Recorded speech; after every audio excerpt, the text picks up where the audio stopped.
Welcome to Crime Most French, a fortnightly podcast covering intriguing cases carried out on French soil. Researched and narrated by Cedric and rudely interrupted by me, Melanie. We're the true crime podcast on the Alliance.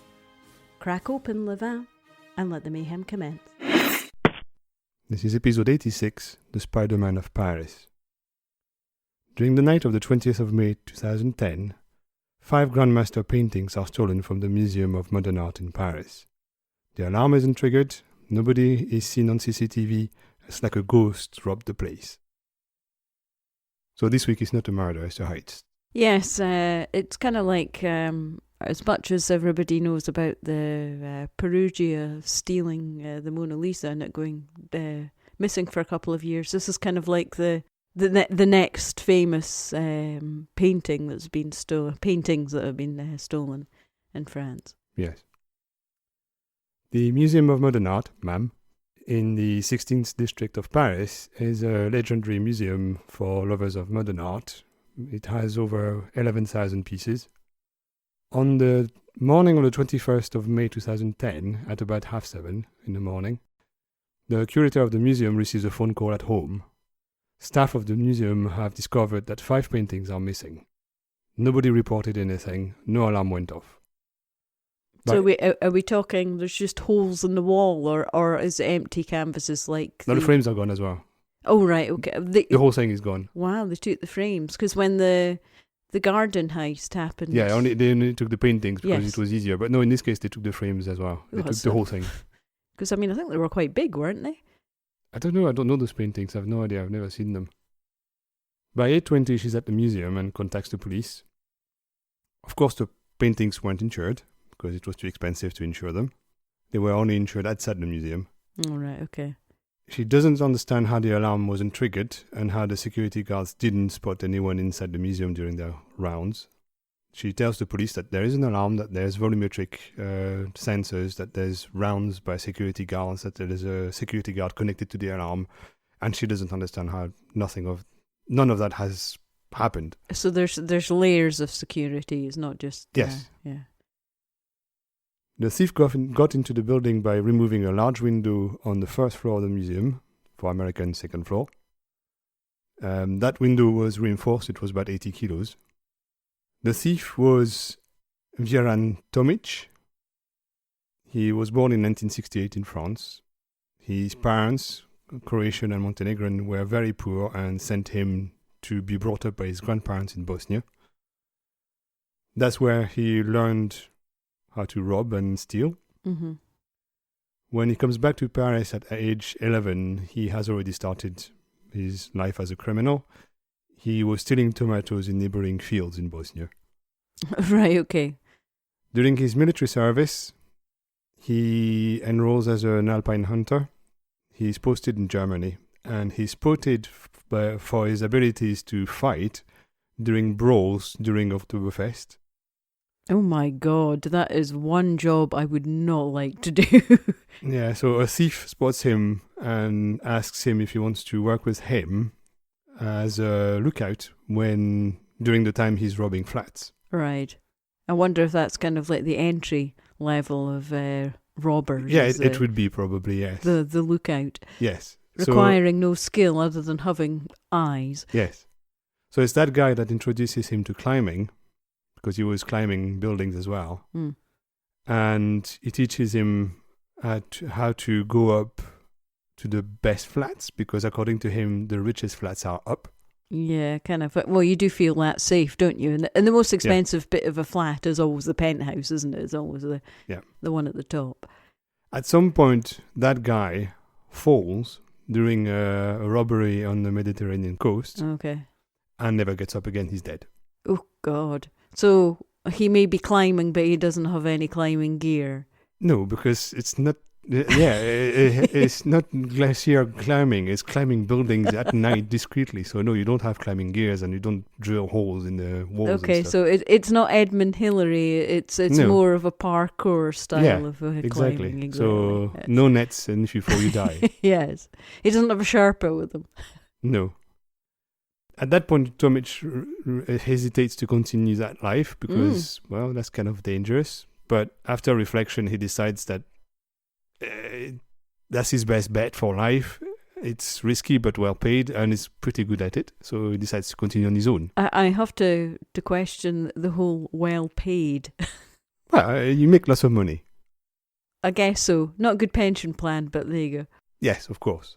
Except he was good at it, but he was arrested for the first time in 1999. So he was good at it, but also was arrested a few times. Okay. So we know who committed the robbery. Tomic first visited the museum to see what the security was like. Mm-hmm. He spots very quickly that there is a window that looks like it has a loose screw. He also spots that the alarm doesn't seem to be working, and in fact it hasn't since March. By walking around the paintings, he notices that the volumetric sensors remain red instead of triggering and going to green when he walks past. So he tries several times and he realizes that the alarm doesn't work. So rubbish security, which is perfect for him. It's kind of weird that you wouldn't have kind of like someone checking. No, they knew the alarm wasn't working. They just hadn't fixed it. Okay. When the curator of the museum told the police that they had alarms and security guards and stuff, half of that was true. They had alarms, but they didn't work. They had security guards, but they weren't doing rounds. Yeah. And allegedly, they had a security guard connected to the alarm system, but he didn't really have a receiver for it. So the reality was that there was no security in that museum. So they had a crap system in place. A crap broken system. Yeah, they had a crap broken system in place, yes. Right. For 6 nights, Tomic prepares the window. He goes to the museum, climbs the outside wall of the first floor, and this quickly works to unseal the window, posing as a window repairman.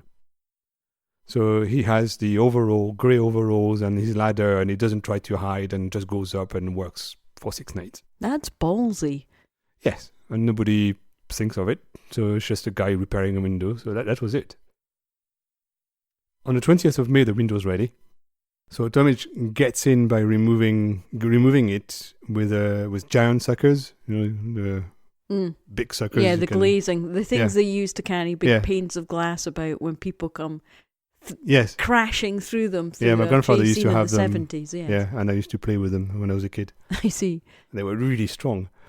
And sliding the window on wooden rails. He went in. He cut a small padlock that was keeping a metal curtain shut behind the window. What did he do with the pane of glass? He let it slide on wooden beams. Right. So essentially he had wooden beams next to the window and let the window slide down. Yes. So it was out of the way. Okay. So he cut the small padlock, and that was the metal curtain open. Wow. So that didn't exactly take a lot of work once he'd gotten the pane of glass out of the way. No. Then he leaves the building for 15 minutes to see if there was a silent alarm he wasn't aware of that would have been triggered. So he waited. I have to admire the size of this guy's balls. Yeah. But as nothing happened, he went back to work at 3:34 a.m. Tomic had been hired to steal a painting by Fernand Léger, and he was promised that the painting would be bought 40,000 euros from him. So his first goal is to go for that painting, which he knew where it was. He lifted it off the wall, frame and everything, and then started to leave. But as he was doing so, he looked at a Matisse nearby, La Pastorale, the Fauvist painting from 1905. Yeah. And he would later describe it as he looked at the painting, saw a deep and lively landscape with a small devil playing the flute in the corner, as if it was the garden of the environment, and he decided he wanted it. Oh, I see. Did he see himself as a little devil, did he? I don't know, but maybe. I mean, Matisse's paintings are certainly eye-catching, so I can understand. So he took that way as well. Then he looked at the Modigliani, Femme à l'éventail, with Woman with a Fan. Yes.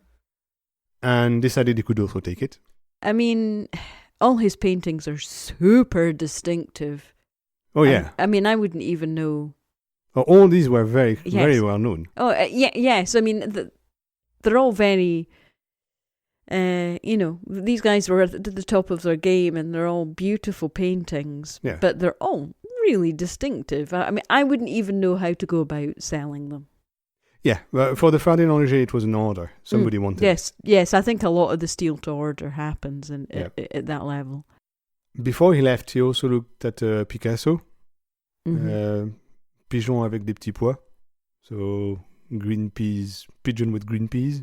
Yeah. I don't know that one. I don't know. Well, I mean, how many paintings did he paint? He was very prolific. A lot, yes.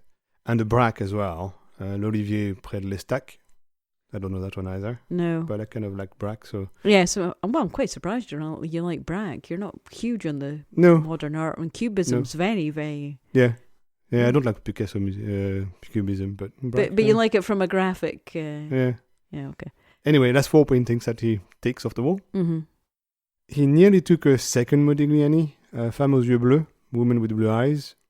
But he says that as he was doing so, when he touched the painting, a voice in his head told him that if he did it, he'd regret it his whole life.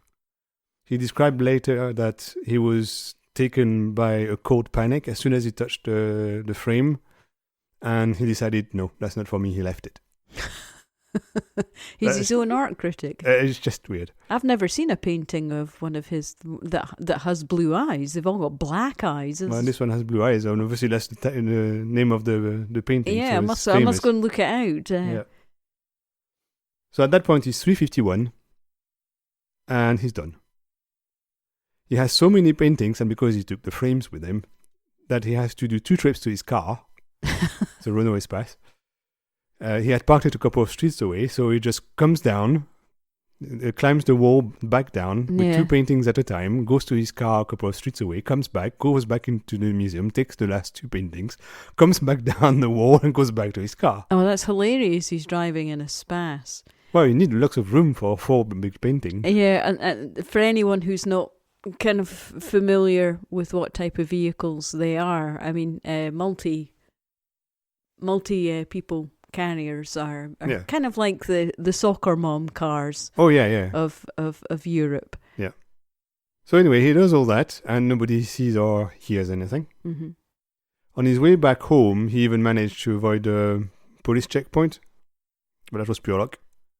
Otherwise, he would have been caught there. Okay, he must have spent so long in this building. Is like less than like. Okay, I mean, it's just over 10 years ago. Well, almost 15 years ago this happened. I mean, it didn't take long. He was 17 minutes in the building. Yeah, but I mean, he in total with the glass off, it must be more than half an hour. We know he worked 6 nights on the window. I mean, it's just so ballsy. Yeah. At about 11 a.m. that morning, he met with Jean-Michel Corvez, 55, on the 4th level of an underground car park in Bastille. That guy is an art dealer who is also thought to have been the sponsor for the theft for one of his clients. He was a steel to order dude. Yeah. Corvez is pissed off because he wanted 1 painting, maybe 2 if there was a Modigliani, and Tomic brought him 5. So on top of that, Tomic demands payment for them. He wants 50,000 euros per painting for the additional ones. Mm-hmm. Corvez takes the Léger and takes one of the Modigliani. Oh, he doesn't touch the Picasso? He doesn't want the others, no. So he offers Tomic to keep them until they're sold, like galleries do.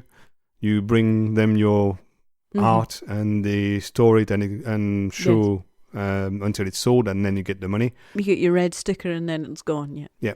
So he offers him to do that, like it's a legitimate transaction. That's crazy. That is crazy.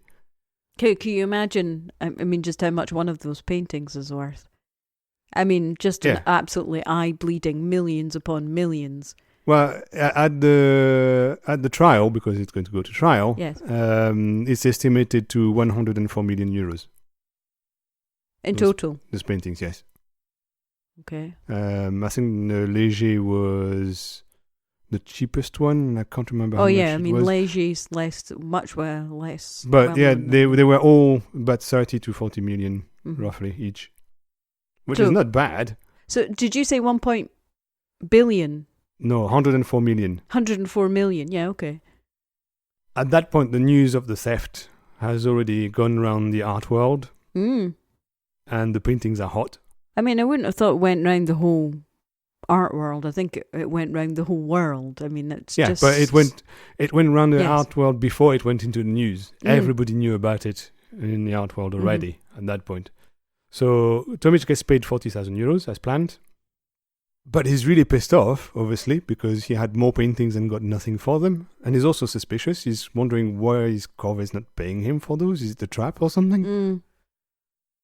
And at that point, Corvez is starting to sweat because he realizes that those paintings are going to be a pain.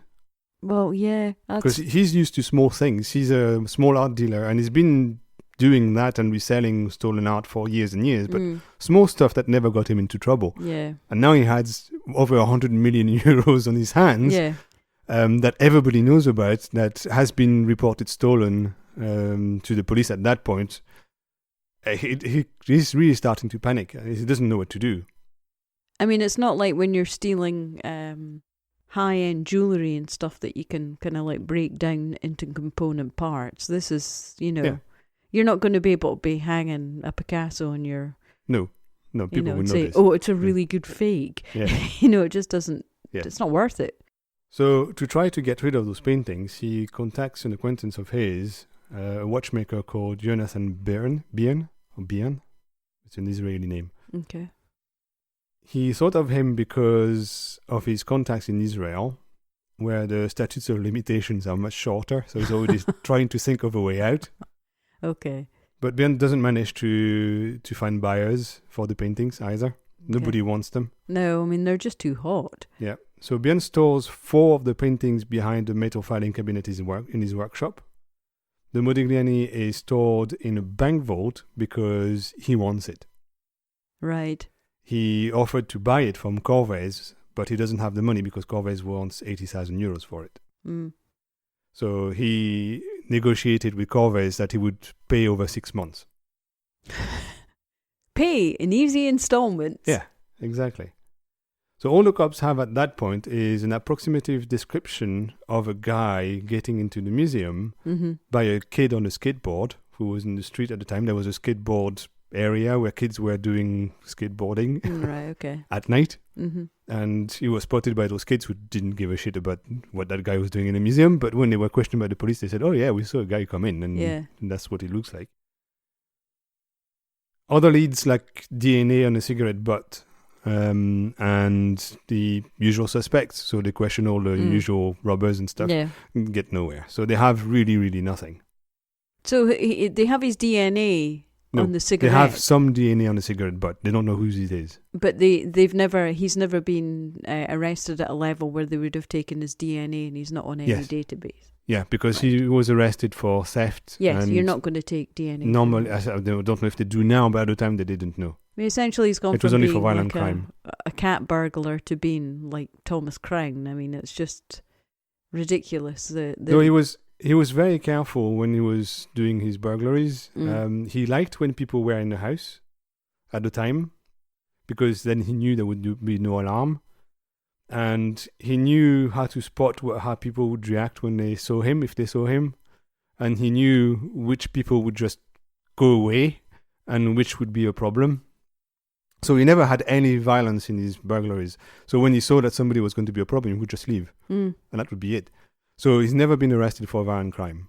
It's so funny. I mean, we watch a lot of films and we watch a lot of horror films and none of them frighten me. What frightens me is somebody breaking into my house. That really terrifies me. The thought of someone else being in my house. Yes. So the lack of security in the museum means that they have no usable CCTV. They have no witnesses, no trace of anything at all. So basically, they've just got a bunch of smart-mouthed kids who've given them a description of someone that might be the guy, but and that's it. And then when they catch this Mr. X, they have DNA. Yes, but that doesn't help them catching him. So they have no clue at the moment. That is until the 18th of November, when there's an anonymous tip-off that they receive, and it tells them that during a very alcoholic party, Tomic boasted being Spiderman who robbed the Museum of Modern Art. The cops are happy with the tip because they know him, because he's been convicted 13 times for robbery. Okay. And jewelry and art theft. So he's the ideal suspect. He's in the right area, but he's gone from kind of like playing in the Vauxhall Conference League to the Premier League very quickly. I feel kind of nasty using a football analogy there, but what are you going to do? So he's the ideal suspect, and immediately they wiretap his phones and they start following him because they want to know if it was him, if he has the printing and stuff. And then suddenly notice he's suddenly dealing with art dealers. Well, not quite. At that point, he's totally paranoid because he's been suspicious of Corvez. It kind of started him into a spiral of paranoia. Yeah. So he constantly thinks that he's followed by cops and gangsters. He actually was followed by cops at that point. But even before the cops even knew about him, he was still being paranoid. Yeah, he already thought that he was followed by someone. He looks over his shoulder all the time. Sometimes he starts running in the street just in case somebody's following. He must have looked like he had some kind of mental illness. Oh, yeah. And he starts drinking again because that's the only way he can survive. Yeah. So it's just going nuts. One day, Tomic says on the phone that to one of his ex-girlfriends, I think, that the police want him to return the paintings. But it won't happen because and it doesn't specify. And the cops at that point don't know what he's saying, but they know they have their guy. Yeah. Because why would he say that if he has nothing to do with it? Yeah, no, that's that total, may as well have just said, I did it at that point. Pretty much, yes. So that's how they get to Corvez as well, because the two men are in contact regularly. They are careful. They call each other from phone boxes in the street, but because they follow him, they know where he called from which phone box. So that didn't work. No. In the meantime, Tomic discovers a fishy flat through Montaigne by pure chance. One night he was walking in the street and he spots that a flat has the lights on, but they stay on all night. So he starts to suspect that the owners want to pretend that they are home when they're not. So he checks back several times, and the lights are always on all night, every night. So he thinks, they have something in there. So he breaks in, again, so he just climbs the wall. It's like 5th floor or something. Yeah, he just can't help himself, can he? Well, he needed money at that point, because that's several months later, and because he was only paid 40,000, and he was hoping for way more, he had been spending like a king. So he was spending like a drunken wag. Yeah, he was having parties and buying presents to his friends and all that. Problem is, he was planning on getting more money that never arrived because Corvez never managed to sell the paintings. So he ran out of money within a few months. He's doing that archetypal thing as well that robbers always do when they come into a big hall. They all spend like there's no tomorrow. They're not planning long term, yes. Yeah. Because they're not used to have the money. So at that point, he's desperately trying to find more money. Okay. So that explains the breaking in then. So he breaks into the flat and he discovers several paintings by grandmasters in the flat. He discovers jewels and a briefcase with a handgun holster nearby. And he thinks, why would you have a briefcase with a holster next to it? What are you trying to hide that requires a handgun? So he thinks, there must be a safe in that flat. So he starts looking for the safe. And he can't find it. He searches everywhere and just can't find that safe that he knows has to exist.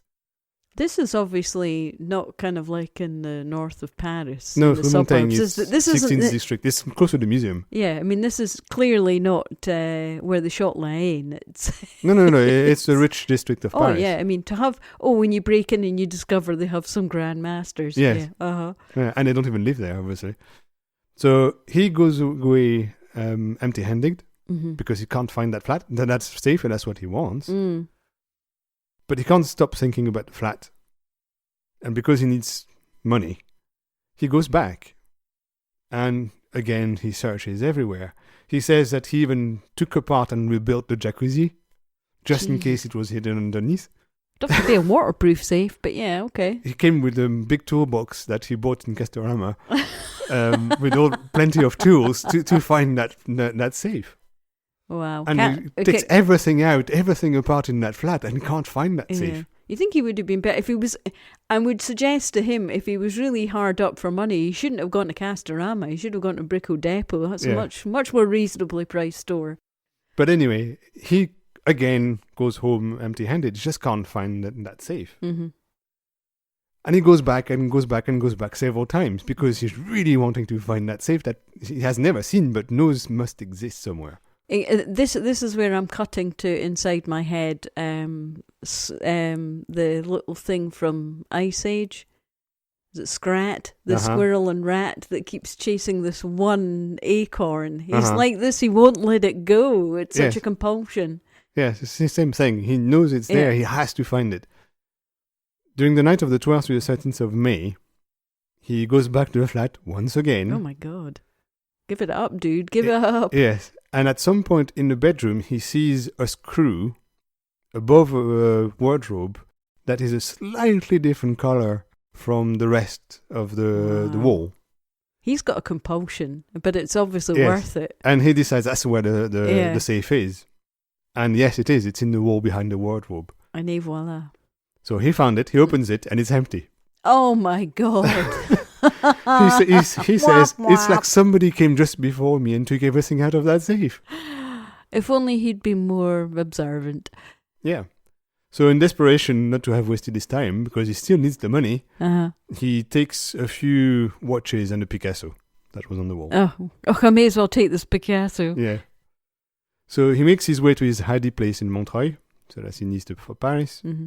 And as soon as he parks his car, he's surrounded by cops with handguns because they had been following him that whole time. And so every time he broke in? Pretty much. They were waiting for him to come out with something. Of course they had.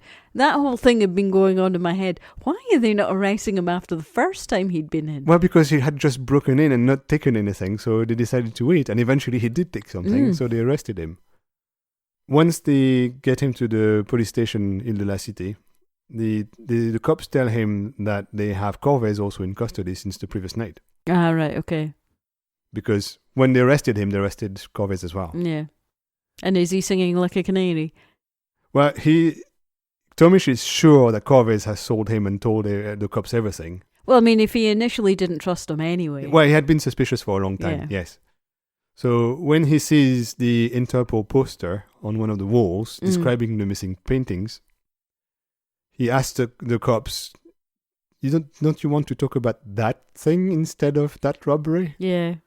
And he tells them everything. Falls like a cheap tent. So they had arrested him for the remonting flat, which was nothing. But he ends up telling them about the museum robbery instead. Yeah. Well, I mean, it's made a big institution look very foolish. It would be good to clear that up quick. So at his house, the cops discover climbing equipment, the glass suckers and everything, but no paintings. Obviously, we knew where the paintings were. Yes.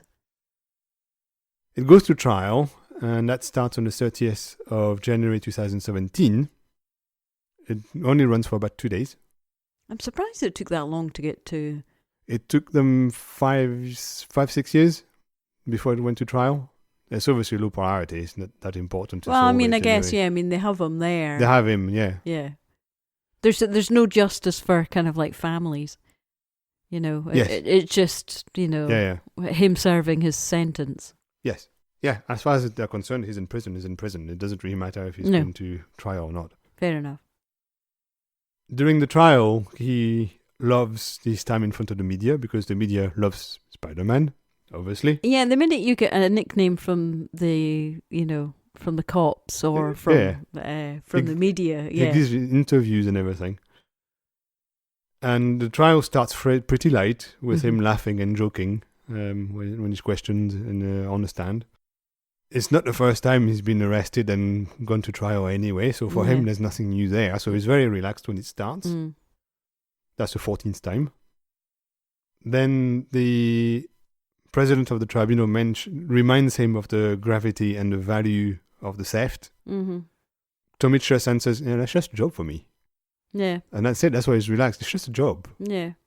He doesn't care what it is that he took. It's just... No. He was asked to steal it. He stole it. Job done. Yeah. Tomic and Corvez have been collaborating for many years, at least since 2006, probably. But they have a very different point of view on their relationship. Corvez says that Tomic was stealing art hand over fist and was occasionally bringing him something to offload his loot. Mm-hmm. But Tomic says that Corvez was ordering the thefts and he just stole what he was asked to steal. Yeah. So they have a very different vision of who's responsible for what in that relationship. He was only providing a service. Yeah. During the trial, Corvez agrees that he told Tomic that he had a Saudi buyer for the Léger and maybe a Modigliani. But he refused to tell the police who it was because he said, if I tell you, I'm probably going to be dead. Yeah, the Saudis are probably not ones to be. If you're stealing to order, and if you're stealing grandmasters to order, probably it doesn't matter what nationality, even if you are Saudi or not. Yeah, but we know they have no problem killing journalists in their embassy and stuff. So exactly, yes, they're and their deaths seem to be a lot more violent. They're very visceral, chopping things off and. Yeah, but he says that the deal fell through anyway, so there's no point telling him who it was, telling the police who it was, because when the buyer saw the noise that the theft made, he just didn't want to be involved. No, way too hot. Corvez and Tomic argue for their defense that the museum is at least partly responsible for the theft because their security system wasn't working. There was a case a few years earlier of a guy called Kerviel who had been arrested and had successfully argued that because there was no security, he wasn't entirely responsible for the theft. The owners of what he stole were also responsible for not having security. Same thing, if you leave your house door unlocked when you go on holiday and the thieves come in, it's your fault. Your insurance is not going to pay anything because you made it happen. It's complete nonsense, but that's the same logic. I mean, that's why, when we go away, we all our shutters are closed. We've got timers, lights on timers. We ask the local police to come by. Yes, exactly. Wave at the cameras. So the argument there was that because there was no security or bad security, then the place was partly responsible. And as to how the guy managed to get a light sentence. So they tried to argue the same thing. But the judge said, no, that is not the same because unlike that guy, you profited from the theft. Okay. And because you profited from it, I don't care how you got it from the museum. You are responsible for the theft. So it's not. It's not because of the fact it's orders of magnitude bigger. It probably is as well. Yes, but he's managing to use the legitimacy of you profited it from it. Then exactly. For the theft of the 5 paintings, Tomic is sentenced to 8 years in prison, 200,000 euros fine. Corvez is sentenced to 7 years in prison and 150,000 euros fine. And they're jointly sentenced to repay 104 million euros to the city of Paris, who was the owner of the museum and the paintings. Okay. So they had the paintings all back?